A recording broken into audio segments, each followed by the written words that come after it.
सर्व सेवक सेविकांना माझा नमस्कार। आज आपण अशा एका महान विभूतीच्या जीवन प्रवासाचा वेध घेणार आहोत ज्यांनी स्वतःचे आयुष्य समाजाच्या कल्याणासाठी समर्पित केले। होय, आपण बोलत आहोत परमपूज्य महान त्यागी बाबा जुमदेवजी यांच्याबद्दल। 3 एप्रिल 1921 हा तो सुवर्ण दिन ज्या दिवशी नागपूरच्या भूमीवर एका युगपुरुषाचा जन्म झाला। बाबांचा जन्म अत्यंत साध्या, गरिबाच्या पण तितक्याच प्रामाणिक आणि धार्मिक वातावरणात झाला। त्यांच्या वडिलांचे नाव विठोबा राखरुजी ठुबरीकर आणि मातोश्रींचे नाव सरस्वताबाई विठोबाजी ठुबरीकर असे होते। विठोबा आणि सरस्वतीबाई यांच्या पोटी जन्मलेले हे थोरले अपत्य पुढे चालून लाखो लोकांच्या आयुष्याला प्रकाश देणारे दिवा ठरणार होते याची कुणालाच कल्पना नव्हती। मित्रांनो, तुम्हाला माहित आहे का बाबांचे घर कुठे होते आणि कसे होते? नाही ना? चला तर मग मी तुम्हाला सांगतो। बाबांचे मूळ घराणे नागपूरच्या गोळीबार चौक परिसरातील मच्छी 7 येथे होते। ते घर आजच्यासारखे मोठे किंवा पक्के नव्हते।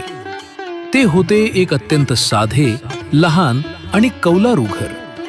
एका छोट्याशा झोपडीवजा घरात बाबांचे संपूर्ण कुटुंब राहत होते। त्यांच्या घरात गरिबीचे सावट होते। बाबांचे वडील विठोबा हे हातमागावर विणकाम करायचे। घरात सूत कतणे, कपडा विणणे हाच त्यांचा मुख्य व्यवसाय। घरात खाणारी तोंडे जास्त आणि कमाई कमी अशी परिस्थिती होती। पावसाळ्यात त्या कौलारू घरातून पाणी गळायचे। हिवाळ्यात थंडीचे सुसाट वारे त्या घरात शिरायचे। पण याच साध्या, फाटक्या आणि गरिबीने वेढलेल्या घरात महान त्यागी बाबा जुमदेवजींचे बालपण आकाराला आले। याच घरात राहून गरिबीचे चटके सोसत बाबांनी केवळ 4थी पर्यंत शिक्षण घेतले आणि नंतर कुटुंबाला हातभार लावण्यासाठी वडिलांसोबत विणकामाचे श्रम उपसले। परिस्थिती कितीही प्रतिकूल असली तरी याच घराच्या चौकटीत बाबांनी प्रामाणिकपणा, सत्य आणि कष्टाचे धडे गिरवले।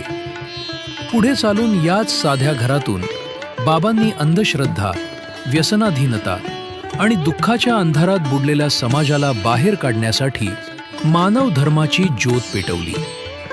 अशा या पवित्र भूमीला, त्यांच्या मातापित्याला आणि कोट्यावधी सेवकांचे श्रद्धास्थान असलेल्या परमपूज्य महान त्यागी बाबा जुमदेवजी यांच्या चरणी कोटी कोटी प्रणाम। तर आजचा हा व्हिडिओ तुम्हाला कसा वाटला हे आम्हाला कमेंट करून नक्की सांगा। आणि व्हिडिओ आवडल्यास लाईक आणि सबस्क्राईब करायला विसरू नका। असेच बाबांचे आणखी नवीन व्हिडिओ आम्ही तुमच्या समोर घेऊन येणार आहोत। तोपर्यंत सर्व सेवक सेविकांना माझा नमस्कार। सत्य, मर्यादा, प्रेम आणि सदाचाराचा दिला संदेश। घराघरातून दूर केला कलह, दारिद्र्य अन क्लेश। परमात्मा एकच आहे हाच मंत्र त्यांनी दिला। त्यांच्याच कृपेने आज हा संसारी जीव तरला। होय, आपण बोलत आहोत त्या दिव्य तेजाबद्दल।